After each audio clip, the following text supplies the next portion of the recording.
So what we're facing is potentially AI systems that are smarter than any human at doing a wide range of things, but also that are potentially 100, 1,000, maybe 100,000 times faster than humans. I think when we confront very fast, powerful general purpose AI systems, that's the kind of situation we're going to be in. We're going to be outclassed, not just in terms of intelligence, but also reaction speed.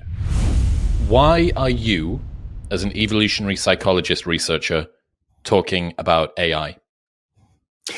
I just love getting into trouble and making trouble on Twitter. No, I actually, look, long story short, when I started my PhD program at Stanford way back in 1987, right, I was studying cognitive psychology and cognitive science. And pretty quickly, we got one of the leading neural networks researchers at Stanford Psychology, a guy named David Rumelhart, who worked very extensively with Geoffrey Hinton and lots of other people. And so I started in grad school doing a lot of work on neural networks and machine learning and genetic algorithms and so forth. And then I spent most of my postdoctoral years at University of Sussex, also in a cognitive science department, doing autonomous robots and sort of applying genetic algorithms to evolve neural networks. So a long time ago, I was sort of an early adopter of machine learning. And then I got sidetracked into this evolutionary psychology thing, for about 30 years. But recently, since about 2016, I've become concerned and fascinated by rapid progress in AI, particularly deep learning and the large language models. And I sort of fell in with this gaggle of effective altruists, right? This movement who are quite concerned about existential risks to all of humanity. And a lot of them were very concerned about how AI could play out. So the last few years, I've been reading a lot about this.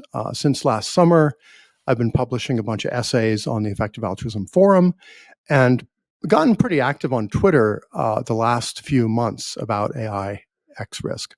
So to the casual observer, right, they might go, well, who is this psychology dude suddenly interested in AI? Well, honestly, I've been fascinated by AI ever since I was a high schooler reading science fiction, and ever since grad school learning about cognitive science. So that's my long story short that wasn't actually very short. Is it right to say that most of the researchers in the existential risk world see AI as one of the, if not the premier primary risk that we're facing? Yeah, absolutely. There's a great book by Toby Ord, O-R-D, who's an Oxford moral philosopher, but he has worked a lot on existential risks. So he did a book called The Precipice, right? And he actually tries to quantify the different extinction risks that we face. Some of them are really, really low probability, but really hard to fight. Like if there's a local gamma ray burster, right? Or a supernova, very, very low likelihood, very hard to defend against. Other stuff like asteroids, right? Which get a lot of attention, very, very low likelihood. Like there's probably less than a 1 in a million chance we're going to get a dangerous asteroid in the next century. If it comes, that could be bad, but there's stuff we can do about it. Whereas Toby Ord estimates that the risk of extinction, human extinction through AI in this century is about 1 in 6. And I think that's sort of in line with a lot of the estimates that many experts give. The other big risks are basically nuclear war, which is still an issue, right? After 70 years of thermonuclear weapons being around. So nuclear war, possibly genetically engineered bioweapons could be really bad. It would be like COVID on steroids that could wipe out a lot of people. But the other one is AI. So those seem to be the big three: AI, nukes, and supergerms. Yeah, it's an interesting one, man. I remember that sheet, that chart that he has. It's burned into my memory. It's one of the 5 books that I think everybody should read in my reading list that I've sent to 1 million people. It's one of the 5 books that I think everybody should read. If you want a primer on X risk, The Precipice is the place to start. And yeah, 1 in 6 chance that humanity goes extinct within the next 100 years due to AI. And I think that the word "the precipice," is about a squeezed bottleneck, a treacherous path beyond which there could be this sort of glorious future. But right now, there is a very particular, very important forced function for. We don't know how long it could continue, but we're definitely not far off it at the moment. Yeah, the way I visualize it, I like the precipice metaphor that it's this narrow path sort of up a mountain. But if you've ever seen the movie Free Solo about, what's his name, Alex Honnold climbing up Half Dome, right? I almost think of it as like we've been doing a walk through the woods as humans for like the last 200,000 years, and the level of risk we face is relatively low. And suddenly we're climbing up Half Dome without ropes or pitons or any safety gear. And if we can just kind of make it to the top, then I think we'll be, at a relatively lower risk state, hopefully in several decades. But a lot of people in the effective altruism movement think this is what they call a key century, a time of particularly high elevated risk when humanity has to be extra, extra careful and smart and risk averse and very, very self-aware about what we're doing. Okay, so lay out the landscape of AI risk. Why is it something that we should be concerned about? How have we got ourselves here? What's changed over time? I think the basic intuition that lots of people are developing now is that there are gradations of intelligence in the natural world, right? Squirrels are smarter than squid. Monkeys are smarter than squirrels. We're smarter than monkeys. But we are not the ultimate level of intelligence. We can easily surpass human reasoning and planning abilities in lots of ways. And in fact, right, everybody on their smartphone already has apps that are better at doing certain narrow things than we ever could. Like Google Maps is better at figuring out where to go than I would be with a paper map. Face recognition, right, is way better than I am at face recognition. I've got a little bit of prosopagnosia, like recognizing people, like at the Human Behavior and Evolution Society conference we were both at 2 weeks ago. It's a little challenging for me. Computer vision systems have gotten very good at it. So one issue is we are approaching the point where AI systems are getting more and more general purpose and smarter across many, many different domains. And that represents a kind of major evolutionary transition in intelligence where we could be outclassed.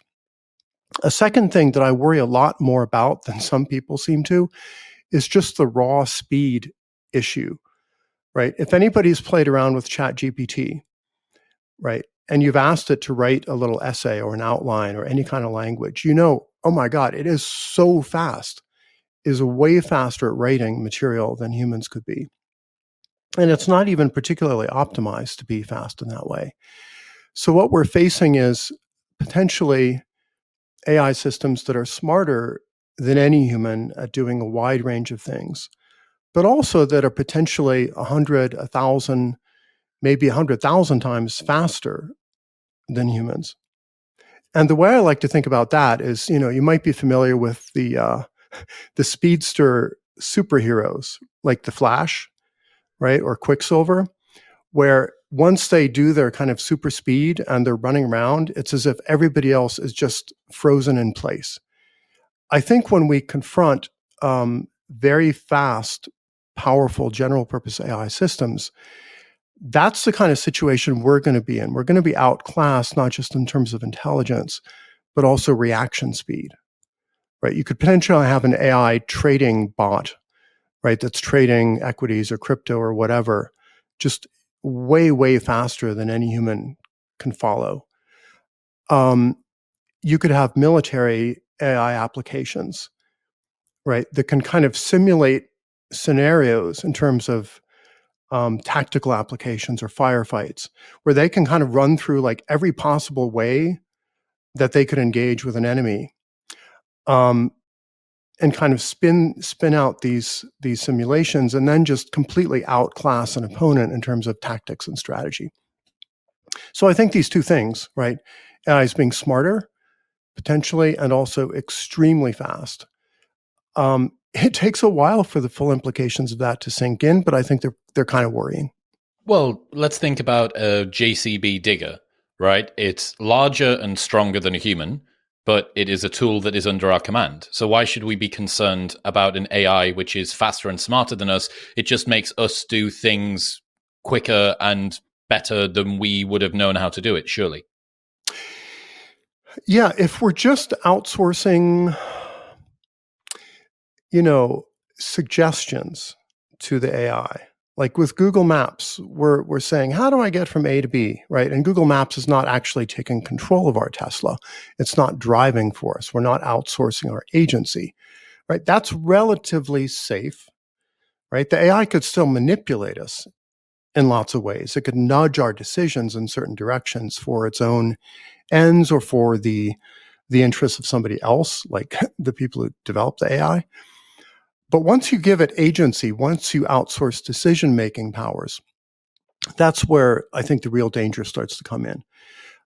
So, for example, there's a big difference between like a military AI that has the ability to suggest certain courses of action, like steer this carrier strike force towards this ocean for this purpose, right?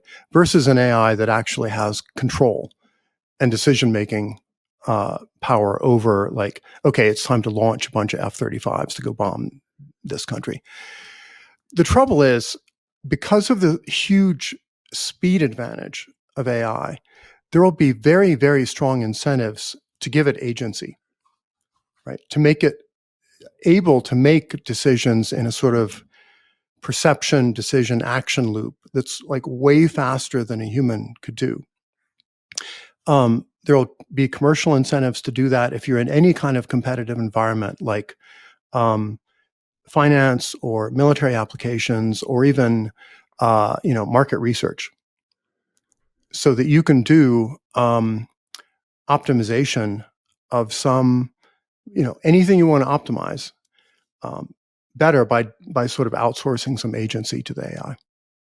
As of That was yet, a little vague, but if that made sense, let me it let me does. know. But as of yet, you haven't talked about artificial general intelligence or some Mhm. Terminator Arnold Schwarzenegger apocalypse, or it becoming self-aware, recursive self-improvement, machine extrapolated volition. I haven't heard any of that. So presumably in between now and a concern that I think was very prevalent maybe a decade ago or so when Nick Bostrom's superintelligence book came out, which was that once you reach singularity, there's going to be all of these problems.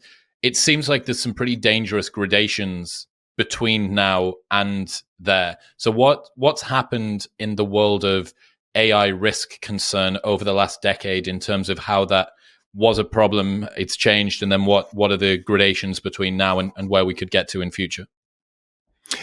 Yeah. So when Nick Bostrom, an Oxford philosopher, published Superintelligence, which is a great book, another must read. It's a little technical. It's challenging. I think that was Audible it. Don't try and read it. okay. Yeah, that was 2013. Bostrom emphasized very heavily the notion of like a self-improving takeoff, where like an AI could get pretty smart and then it starts optimizing its own software and potentially hardware, and then you get a kind of explosion of capabilities that could potentially happen very, very quickly. Like the AI could sort of go from like human level intelligence to super intelligence that's smarter than all humans who have ever lived in a matter of perhaps days or weeks or months. Now, that's a super scary scenario. I think it's legit to worry about it. I take a slightly different view, and I think a lot of people are also taking a different view, that even fairly narrow AI that's like not even as smart as humans in many ways could still be extremely dangerous. For example, if you have a narrow AI that is very, very good at designing bioweapons, right, at doing kind of gain of function research through computer simulating, here's how a virus could spread through the world. You could have like a bioweapon narrow AI that actually invents an extremely dangerous pandemic, right? And you might think nobody sane would want to do that. Well, there are lots of insane people in the world. There's lots of nihilists and terrorists and degrowthers and people who don't like human civilization who might be motivated to use that kind of narrow AI. You can also have narrow AI applications that could be very politically destabilizing. You could have extremely good video deepfake technology that makes it look as if Vladimir Putin or Xi Jinping or Joe Biden has declared war on some other major nation state, and that provokes an extremely panicked military response, right? That could lead to like global thermonuclear war.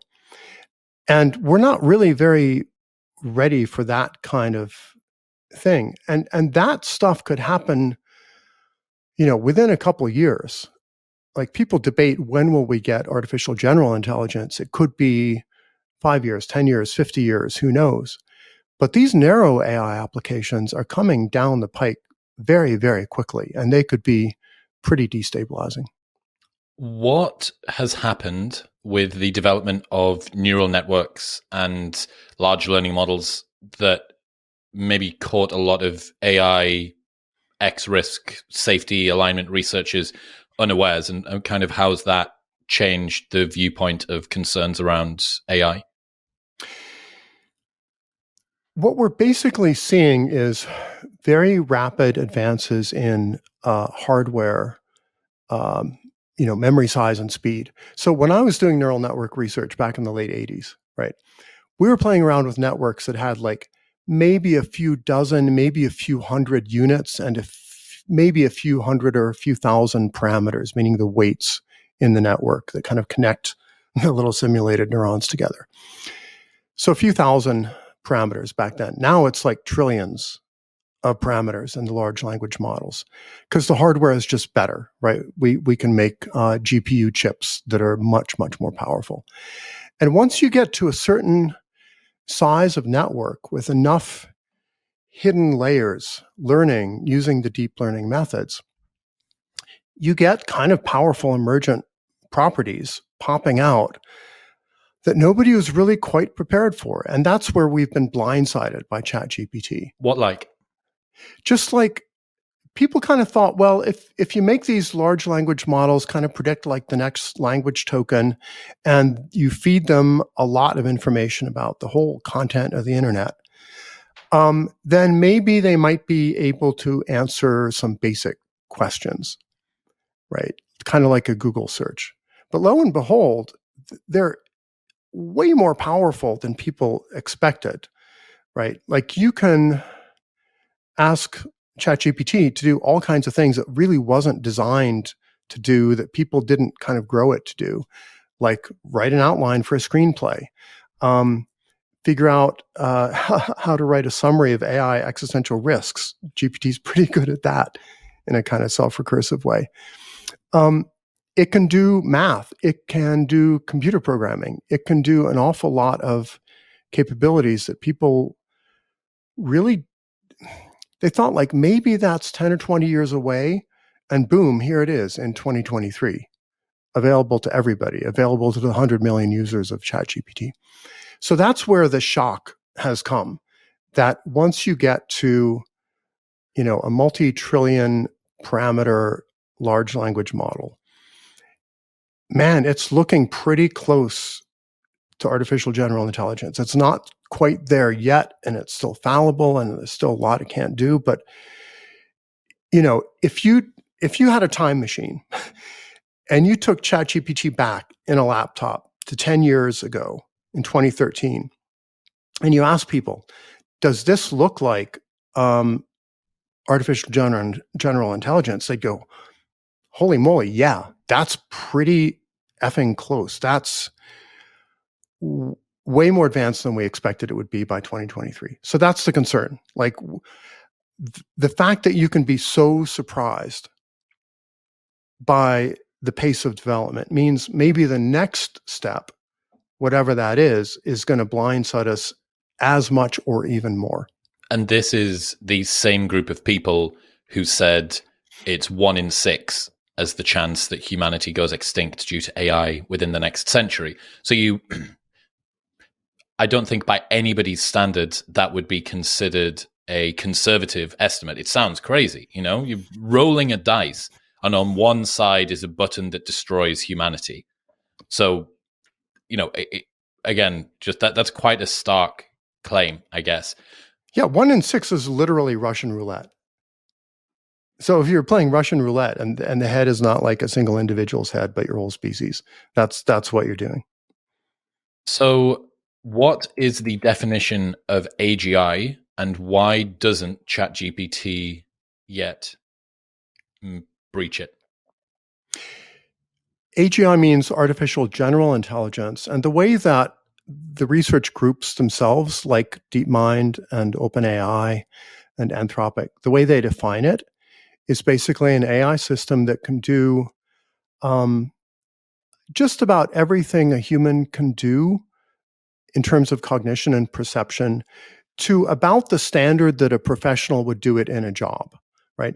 So with an AGI, you should be able to train it to be as good at medical diagnosis as a doctor, or as good at teaching a class as I am as a professor, as good at playing chess as a chess grandmaster, as good at trading equities as a good Wall Street trader, and everything else, right? And the real power comes from the fact that once you have an AGI that can do all of that, that's fairly general purpose, you can copy it, right? You can copy it, and you can make one copy of it do one human job, another copy do another human job. And then they could potentially even trade information about how you do this. So, the explicit goal of OpenAI and its CEO Sam Altman is create AGI as fast as possible and make it so it can automate most human jobs as fast as possible.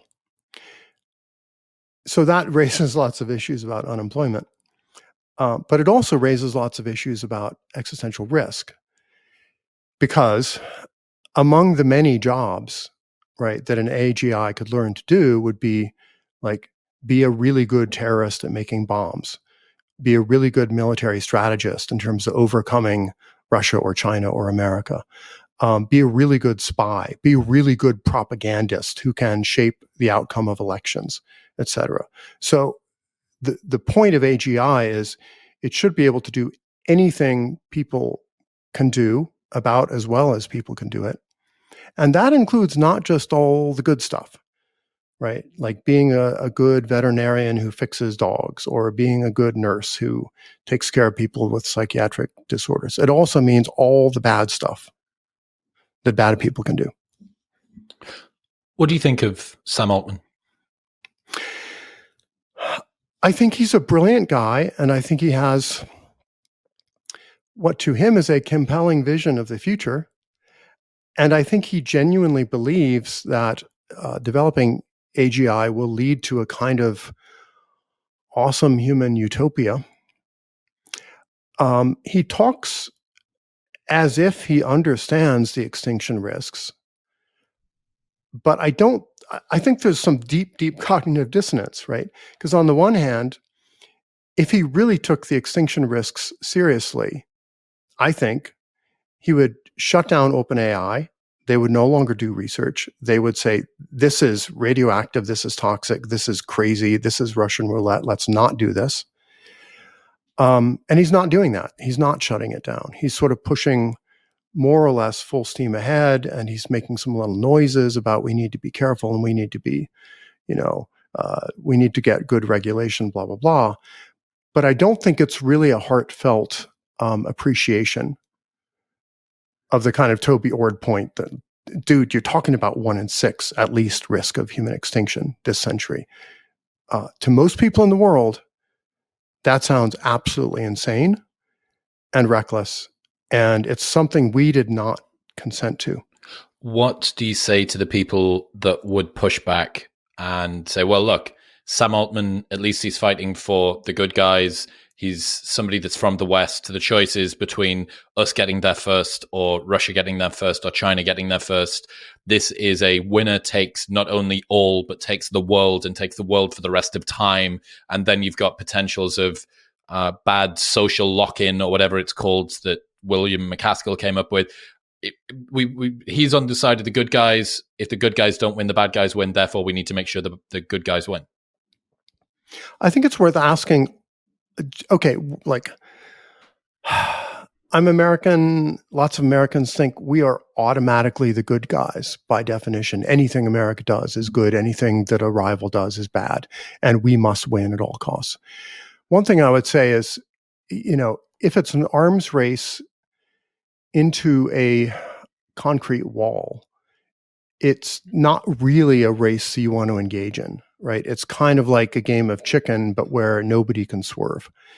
I think if the likely outcome of the arms race is extinction, then everybody who's contemplating the arms race should try their best to avoid getting caught up in it.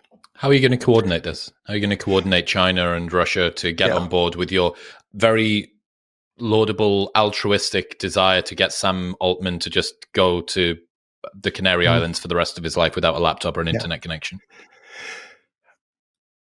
I think there's the traditional approach to this, right, is what's called the AI governance model, where you get a bunch of policy wonks and Washington, D.C. insiders and people in the UK government and Whitehall thinking really hard about how to regulate AI so it's benign and how to reduce the arms race dynamics.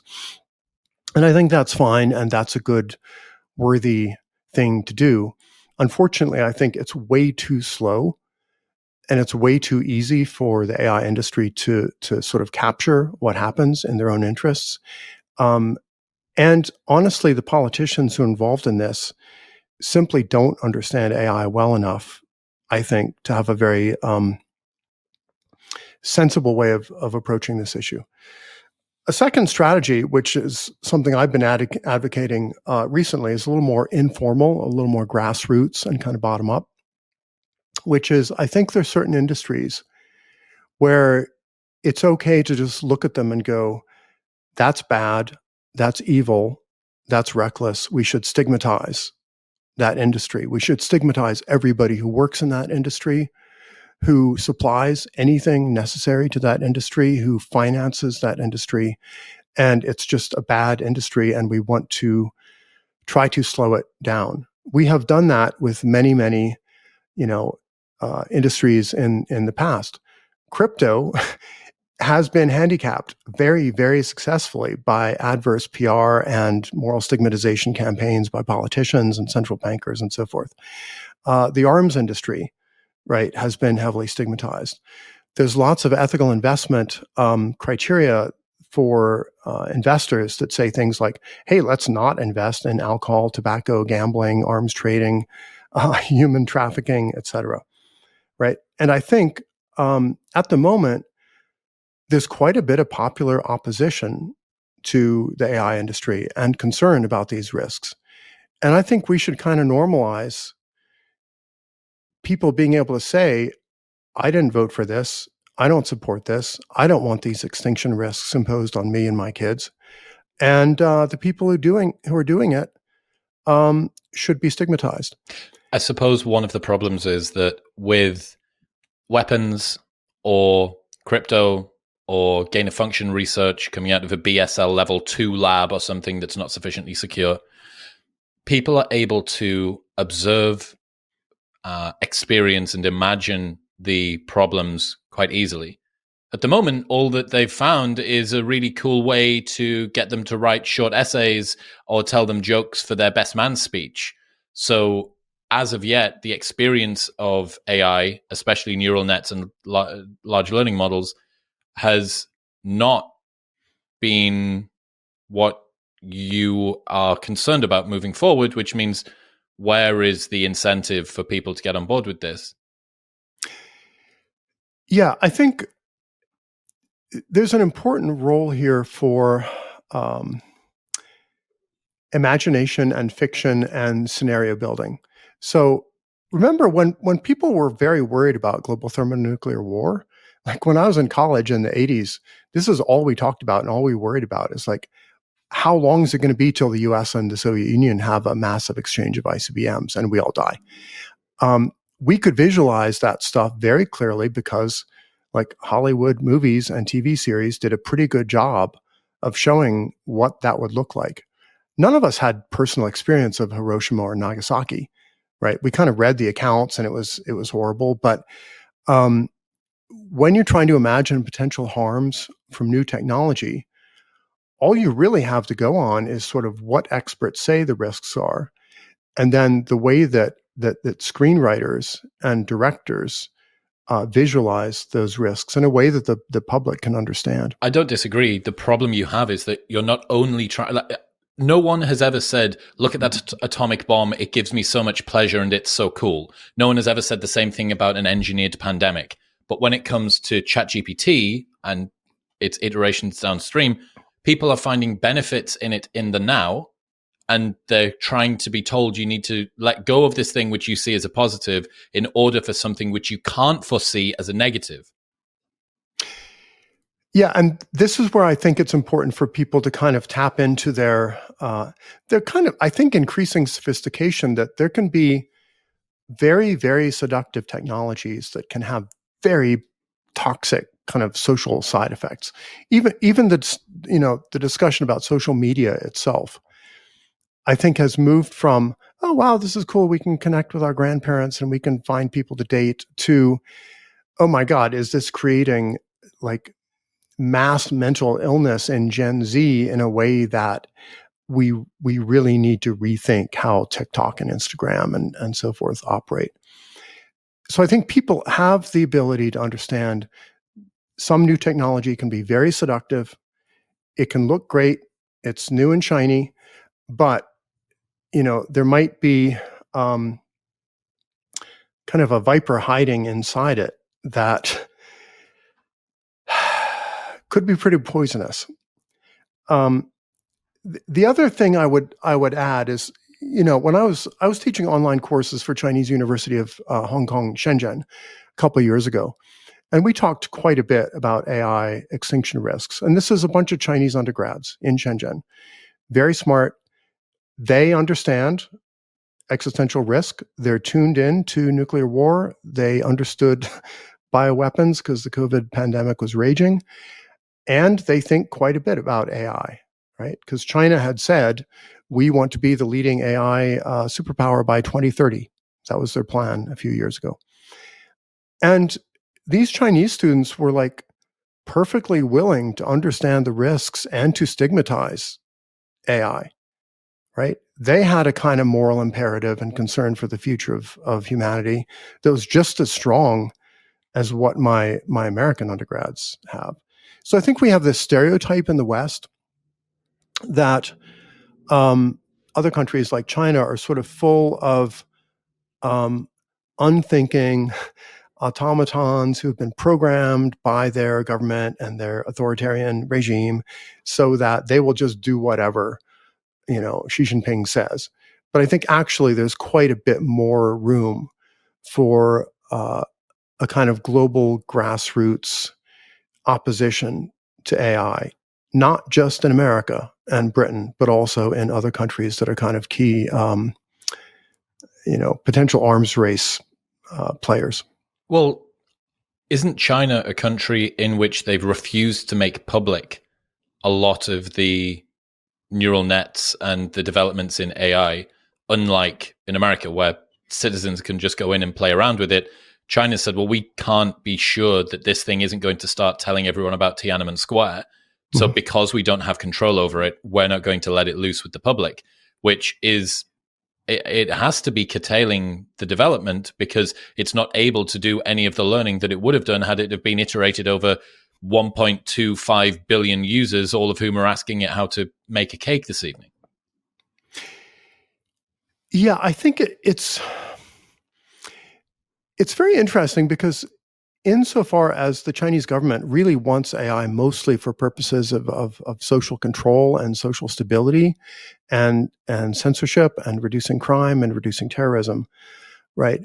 They have a much narrower range of AI applications than your typical American AI company wants, right?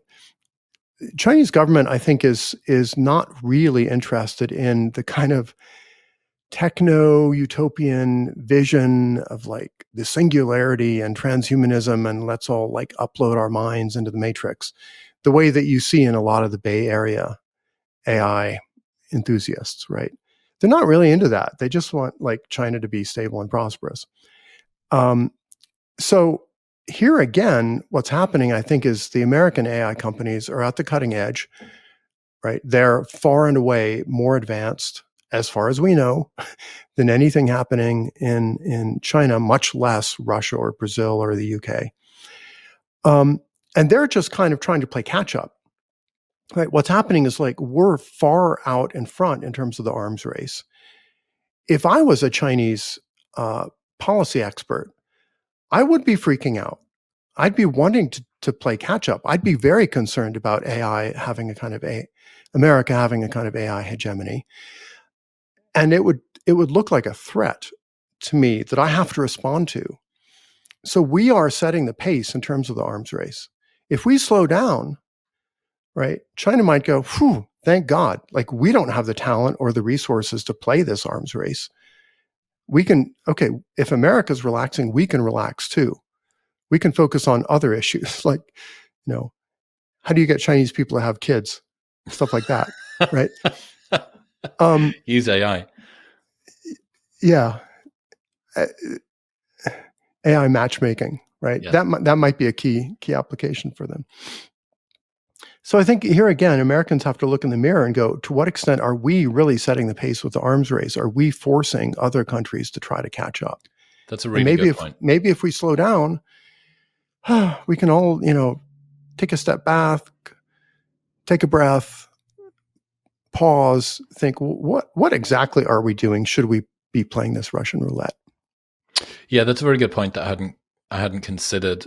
I suppose as well that the wake of what is on the internet and what is available, what is public knowledge about what's happening at all of these different neural net companies will be slipstreamed in some regard by foreign actors. The source was, I think, a long time ago open sourced, and then it's no longer open sourced, which means that you can't fully see what's going on inside in terms of workings, but I'm sure that you can determine a good amount of stuff, or at least a non-insignificant amount of stuff from that.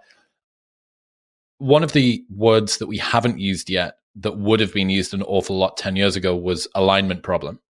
So how relevant is discussing the alignment problem now? And actually, before you even get to that, does it look like, if you were to put your money on the table, the front runner contender for creating AGI, would it be neural networks? Can a large learning model become sentient and be the AGI thing? I don't know. On this point, right, there's a big variety of opinions. And on the one hand, people like my friend Gary Marcus at New York University argue that large language models just based on deep learning and just based on neural networks cannot do many of the key cognitive tasks that humans do, so can't reach AGI. And he's got various arguments for that in some pretty good recent books on AI. On the other hand, you have people saying, well, people keep underestimating deep learning and keep underestimating what it can do. And as far as we can see, there aren't really very many hard constraints, against it. And moreover, the human brain looks an awful lot like a large neural network. Right? We don't exactly learn using deep learning methods as GPT does, but we're basically just a bunch of neurons with connections. So what do you think? Is it just, can we just layer transistor upon reinforcement, and will we arrive at something that approaches sentience and or AGI? Well, most of the work I did in neural networks back in the day was based on the assumption that no, you can't just train a big random kind of incoherent, formless, blank slate neural network to do anything. It needs a bunch of structure. It needs an architecture. It might even need an evolved architecture where you have to try a bunch of different ways of wiring up large networks before you can get something that's really smart. Now I'm more humble. I don't know.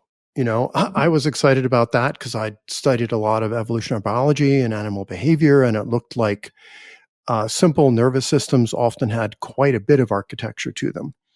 You look at a bumblebee or an ant nervous system, and it's highly architected. It's not just a glob of neurons. There's like ganglia doing different things. There's perceptual clumps of nerve cells doing particular things. But at this point, I don't know. Like, it wouldn't surprise me that much if GPT 8 or 9 proved to be able to do pretty much everything that humans can do without having a whole bunch of intrinsic structure. On the other hand, Gary Marcus might be right, that you actually need a radically different approach. I'm not sure it matters all that much, though, in terms of the AI safety issues, because one way or another, the AI companies will figure out how to do AGI if we give them the money and the talent and the resources and the social support. They will figure it out sooner or later. Why haven't we talked about the alignment problem? Why is that a term that I'm seeing less of as well? Is it just that there's so much AI progression that it's not a problem, or is there a new issue with regards to this that neural nets have created?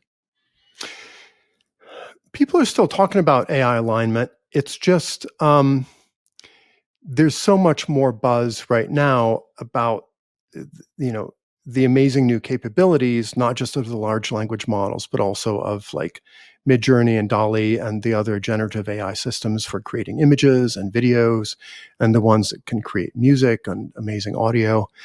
So people are excited about that. People are extra alarmed about the AI risks. And everybody interested in so-called AI alignment is still trundling along, working on it, right? I'm still writing essays about AI alignment. It's just gotten slightly overwhelmed by all the other, shiny new issues. What is AI alignment for the people who aren't inducted? The basic notion is, how do you get an AI system to be, quote, aligned with human values and preferences and goals?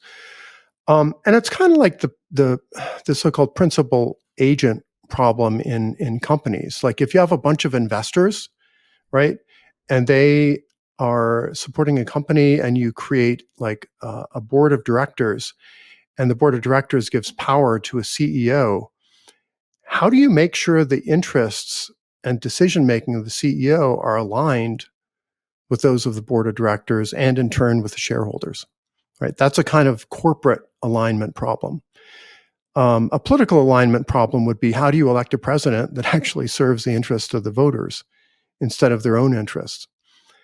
In terms of AI, it would be, how do you create an AI system that actually respects what the human users want it to do, or kind of what they really wanted to do, even if they can't quite articulate everything about what they wanted to do, right? And there's lots and lots of myths and legends going back thousands of years about the pitfalls of getting some power, like some genie that pops out of a lamp, where it says, what wishes would you like? And King Midas turns everything into gold. Right. And you give it wishes, and then it interprets what you want sort of over literally, right, in a way that's absolutely disastrous.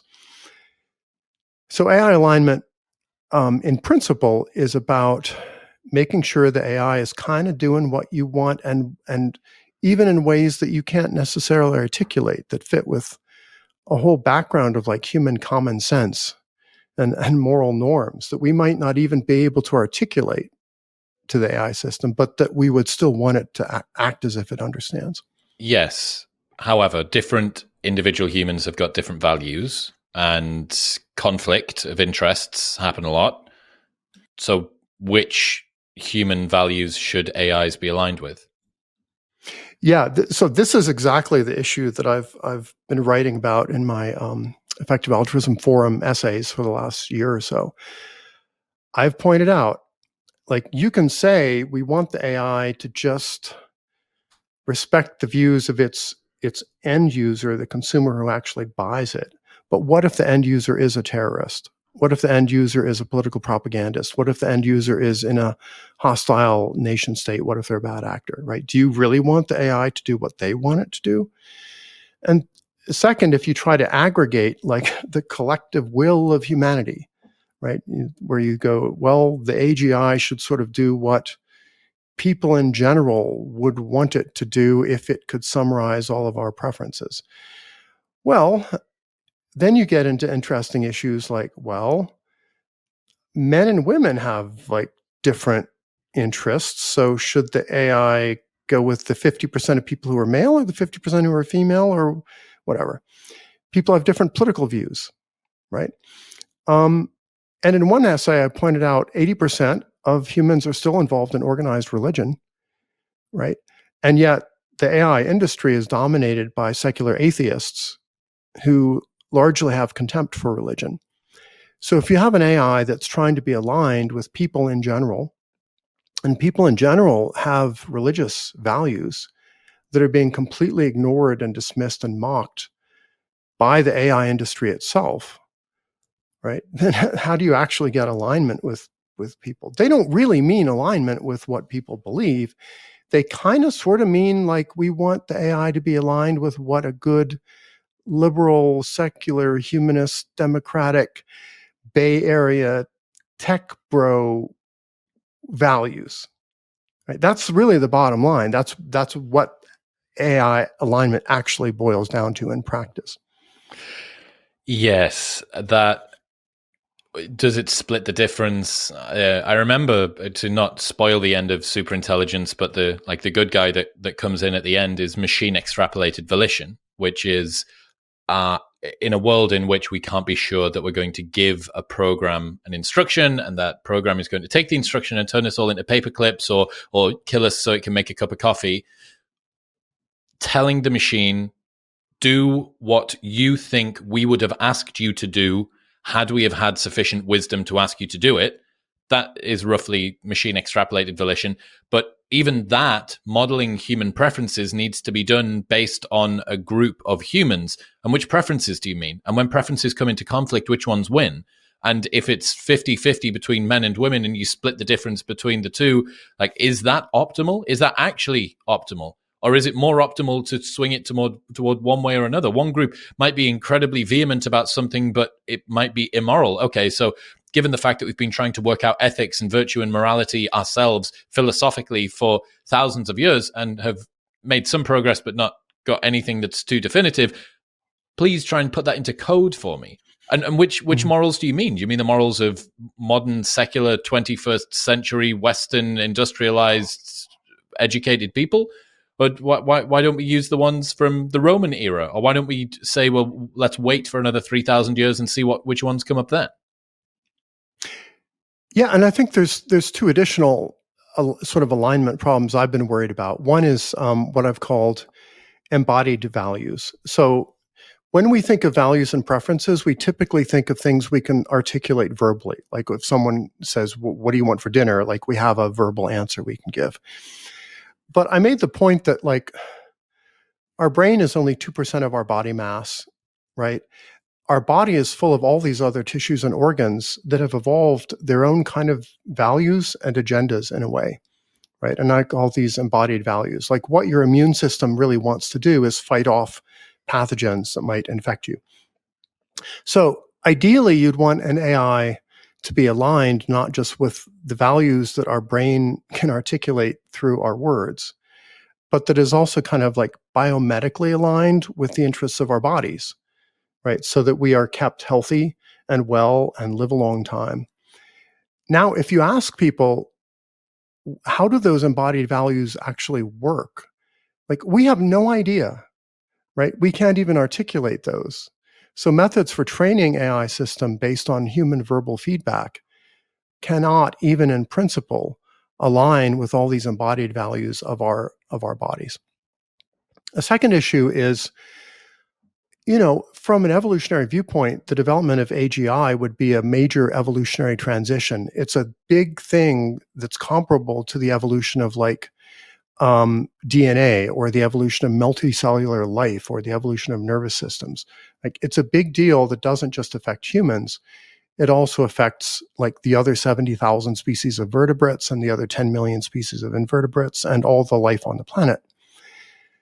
Now, if you ask, okay, how do you align AI not just with humans, right, but all the other kind of organic stakeholders, all the other life forms on Earth who might be affected by AI? Okay, how does the AI learn the true interests of an elephant or a dolphin or a termite hive or all the other life forms that matter? I've never seen anybody in the AI industry even sort of seriously talk about this. And yet they portray AI as this kind of world historical thing that will re-engineer the entire planetary ecosystem. Yeah, it could quite quickly become the most super intelligent, powerful Greta Thunberg ever created, just screaming from the top of some transistor hill. I read a thing from Bern Hobart and Tobias Huber talking about AI safety-ism being more of a risk to society than anything the AI doomers are predicting. Why? It seems like you've put forward a case that suggests this is something we should be concerned about, etc., etc. What is the other side of the fence to this? What is the side of the fence that says, stop shitting yourself about safety-ism, let's just crack on? I think if I was going to put forward the best possible case against myself, right, to steelman the anti-AI doomers, I would say something like, if you pause or stop the development of AGI, there are huge potential opportunity costs. There are lots of human problems maybe that AI could help solve, right? And the usual ones that people talk about are, AGI could help us solve climate change. It could help create peace and prosperity. It could reduce global conflict, blah, blah, blah. I do not actually find those very compelling. I think there are often ways to solve lots of those problems without developing AI. The one potential application that does give me serious pause that I've talked and thought about a lot is longevity issues. Okay, if you had an AI that could seriously help develop longevity treatments and anti-aging treatments and help regenerative medicine research and help biotech so that we don't all have to die, right? I'm 58. I would like not to die. I would like to live another 100, 200 years. However long I want to live, I would love to live that long. Maybe if we pause AI, I don't get that benefit, right?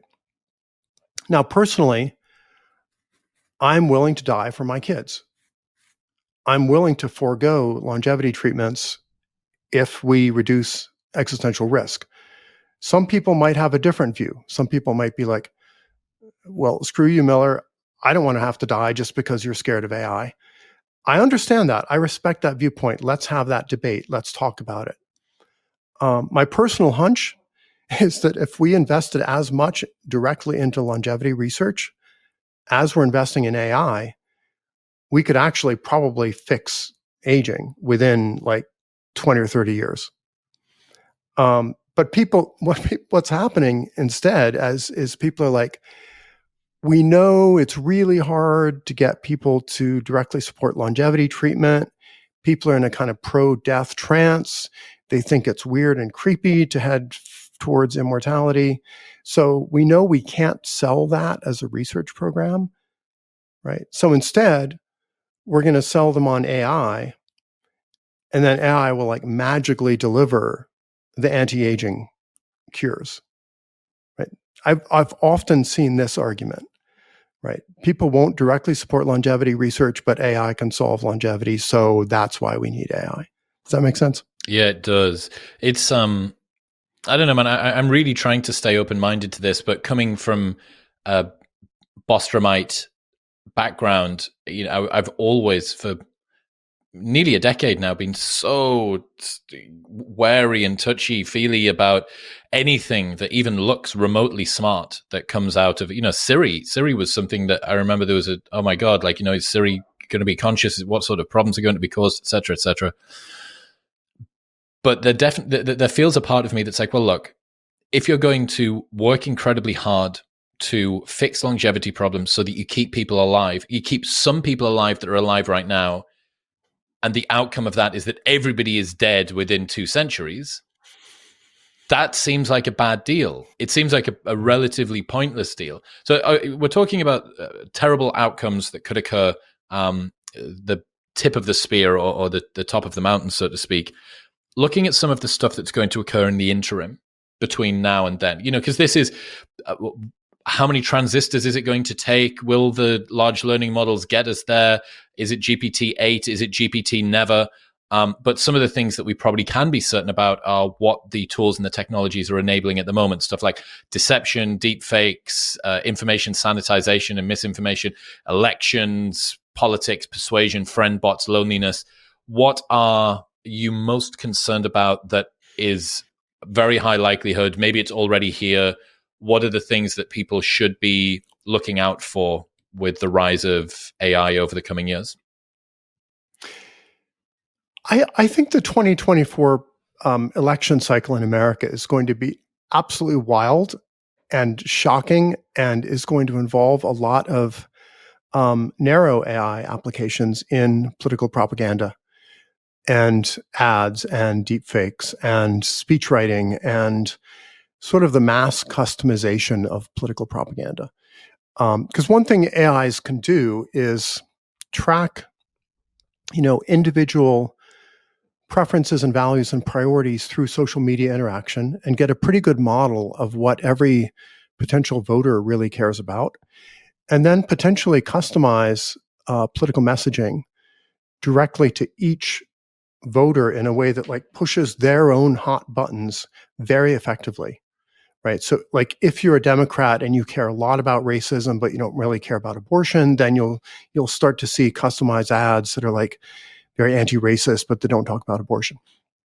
That will be new. We haven't seen that before. Before, political ads were kind of like lowest common denominator TV spots or magazine ads that sort of tried to hit the typical undecided voter.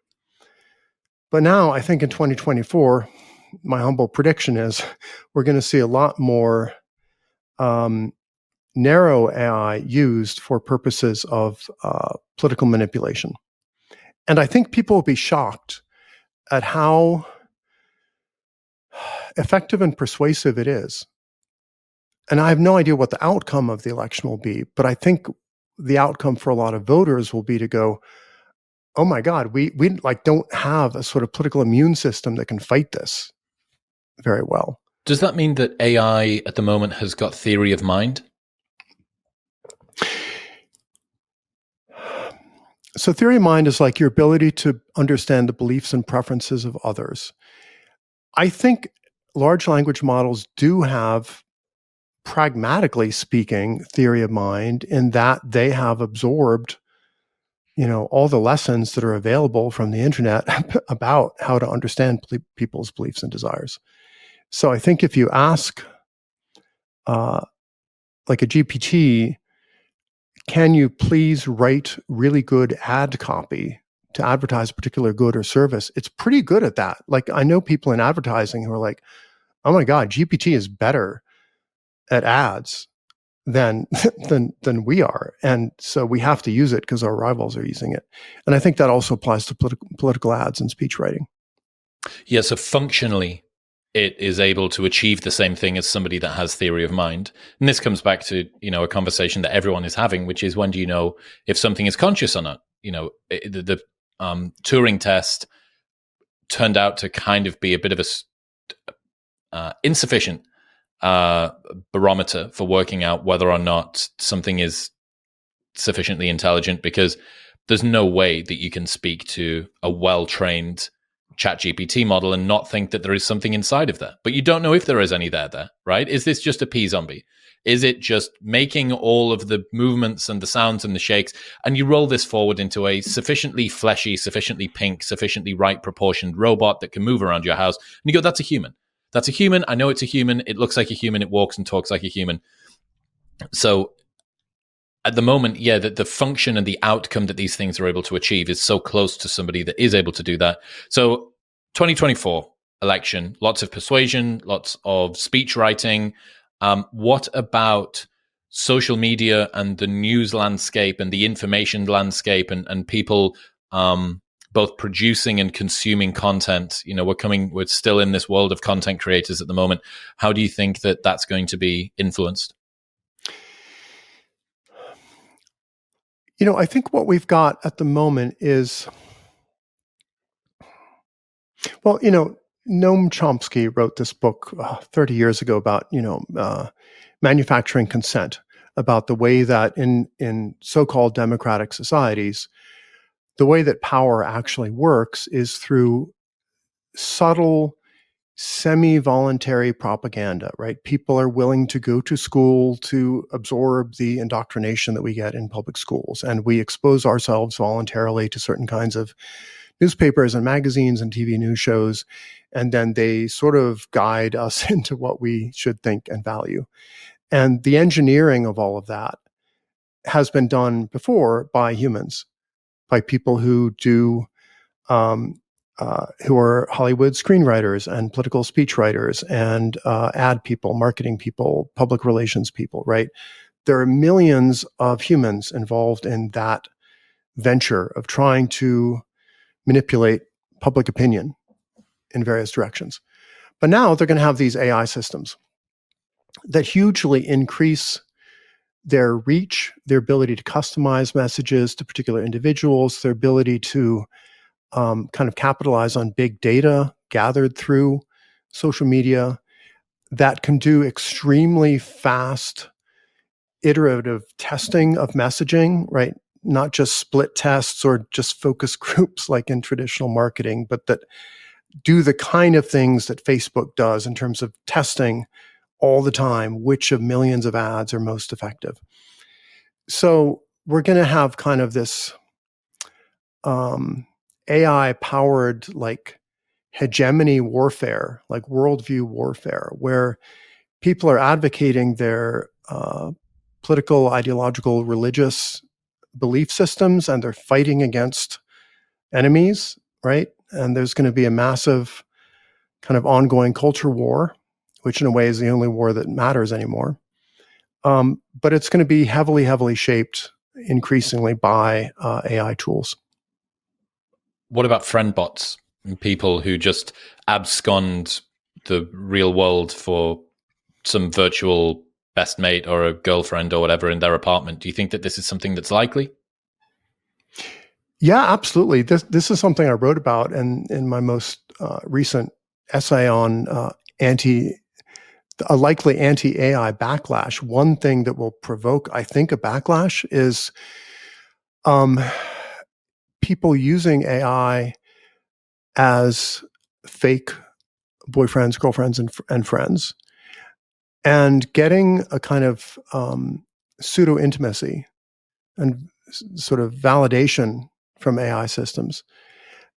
And you might think, oh, surely people can't be that gullible that they would prefer interacting with just a smart chatbot.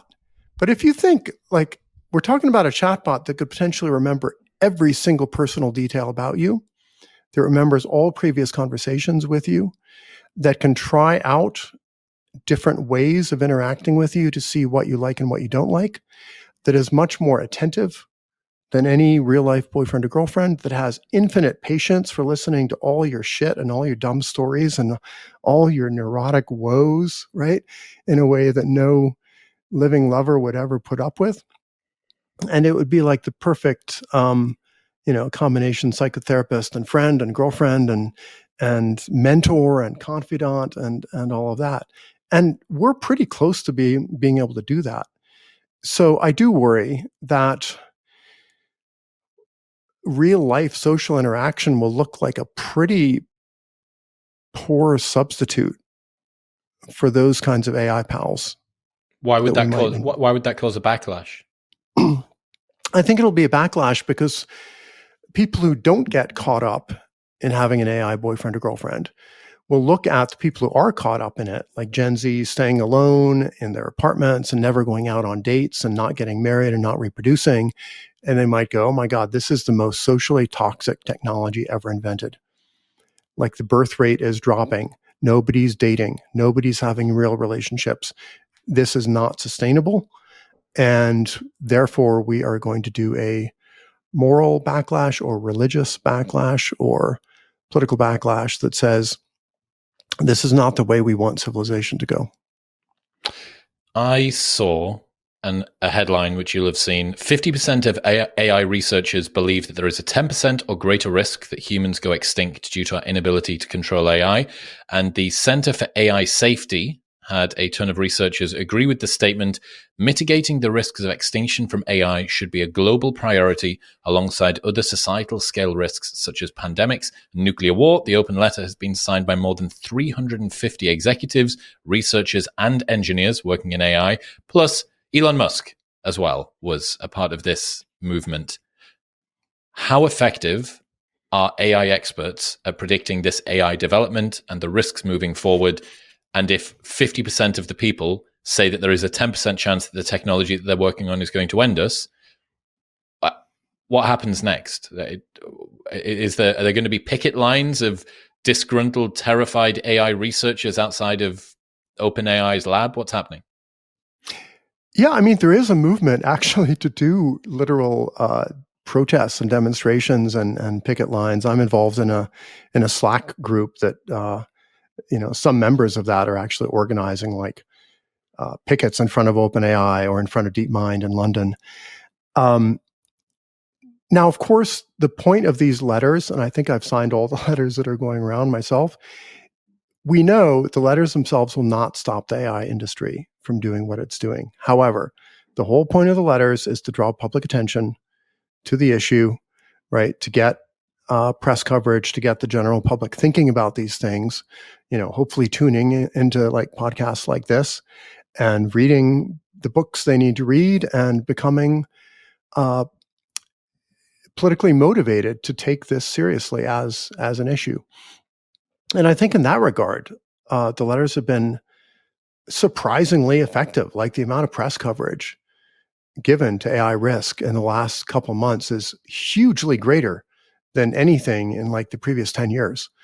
And the government response, like, Biden inviting AI industry executives to the White House and Prime Minister Britain taking this very seriously and tweeting about it and having like AI safety summits in London. There's a lot of public support for slowing down and the AI industry being held accountable and people asking hard questions about like what exactly is the end game here? Like mass unemployment and then extinction? Is that really the direction we want to go in? And I think, the AI experts themselves, I hope, have a new humility about their ability to predict things, because they'll know they've been blindsided by GPT. They didn't expect these kind of capabilities this quickly. So when certain AI researchers, like let's say Jan LeCun, who makes fun of AI doomers a lot on Twitter, hopefully people like him will stay open-minded enough that they might actually kind of re-examine their biases. And maybe he'll have a kind of Jeff Hinton moment, right? Like leading AI researcher Jeff Hinton going at age 75, oh no, I think my life's work might have been really actually kind of evil and imposing risks on people. And I'm going to resign from Google and blow the whistle and make a big fuss about this. Yeah. There was a tweet as well from Tim Urban that you responded to. Tim said, whether you're optimistic or pessimistic about the future, the fact is that we're facing an existential risk at worst and a vastly different future world at best. The world that we're used to very well may not be around for much longer, so let's really enjoy the world that we have it. Visit the places that you've always wanted to visit. Dive into that hobby you've always wanted to try. Spend quality time with your loved ones. Savor each sunny Saturday, each great meal, each moment of fun. If we end up looking back on these days with great nostalgia, we want to at least know we made the most of the time that we had. And you responded and said, existential risk isn't anywhere near the worst thing that we could have. There's something called S risk as well, above and beyond X risk. What's S risk? S risk is suffering risk. So with extinction, right? Everybody's dead and then they don't experience anything anymore. And that's like pretty bad compared to experiencing things and being happy. But as anybody who's ever suffered chronic pain or torture will attest, like there are things worse than death. There are levels of suffering that could potentially be imposed by new technologies that would make us wish we'd gone extinct. I personally haven't taken S risk that seriously. I don't know that much about it. There's other people who are more expert on it than me. I've only read like a few science fiction novels that depict like really, really bad S risks that could be imposed. There's a novel called Surface Detail by Ian M. Banks, where, long story short, in the far future, some religious fundamentalists decide heaven and hell don't really exist, but we should make them exist. So we're going to upload everybody's brain before they die into a simulated reality. And if we think they've been bad and naughty, we're going to make them live in a simulated virtual hell for like subjective millennia and like thousands of years of suffering and torture and mayhem and death. And like that would be worse than being dead forever. So that's S risk. Some people worry a lot about it. I haven't really focused on it very much, but I think when people like Tim Urban say, yeah, it'll either be great or we'll all be dead. So just smell the daffodils and enjoy your steak and visit beautiful Austin, Texas, or whatever they think we should be doing. I think no, that like I want my daughters to grow up being very confident that A, they won't suffer an extinction risk, and B, they won't suffer, an S risk. Yeah, take it a little bit more seriously. One final person who waded in was Mark Andreessen. I'm going to guess that you read his big essay, Why AI Will Save the World, recently. What were your thoughts on that? I used to have so much respect for Andreessen. And I think he's just so witlessly stupid about the extinction risks regarding AI. It truly baffles me, like how you can have a brain that big and be so. Honestly, I think what happens with a lot of these sort of well-respected rich elders like LeCun or Andreessen is like they've had a great career, they've done well in business, they've made a bunch of money. They are technically savvy. I have no doubts. They have high IQs, but I think they radically overestimate their ability to understand issues that they just haven't read very much about. And I think if you haven't read, Nick Bostrom's Superintelligence, you haven't read Toby Ord's The Precipice, you haven't read some of the other key ideas, if you haven't read Eliezer Yudkowsky's work, then like you're just going to be reinventing a bunch of very amateurish objections to that kind of work that like were already addressed 10 or 20 years ago by the actual experts who've been thinking about this. So this is one of those topics where it's very important not to just defer to people because they're rich or famous or smart. Like you really want to dive deep on, have they thought through these issues? Have they engaged in meaningful conversations with other experts in the area? And if they haven't, they probably do not know what they're talking about. What would you do if you could step in? What would your prescription or policy be if you had a omnipotent, omniscient God's eye view? I think I would love for the general public just to tune into the issue, to apply their natural survival instincts and their parental instincts to go, wow, this looks like a threat to me, my family, my kids, my grandkids. This is a legit threat. I should take it just as seriously as I would take a local crime wave, or just as seriously as people took nuclear war back in the Cold War. And this is a matter of potentially life and death, for me and my family. I want them to personalize it. I don't want them to just think this is some abstract science fiction scenario that is in the distant future. This is the stuff that like could affect, my 26-year-old daughter or my 15-month-old daughter, or like my actual kids and cousins and nieces and nephews and whatever. And once you take it seriously, then you're motivated to learn more and to start moralizing the issue and to go, are the people who are charging headlong into this, right, through some combination of like greed and hubris and prestige and whatever, are they on our side? Are they pro-human? Are they fighting for my family, or are they just caught up in some kind of sort of delusional project that is at heart reckless and evil? And then what? And then if they decide this is reckless and evil, let's effing morally stigmatize it. Let's say if you work in the AI industry and you are not spending most of your time worried about AI safety, then you're a bad person and I don't want to associate with you. I don't want to date you. I don't want to be your friend. I don't want to invest with you. I don't want to supply you with hardware or software or anything else.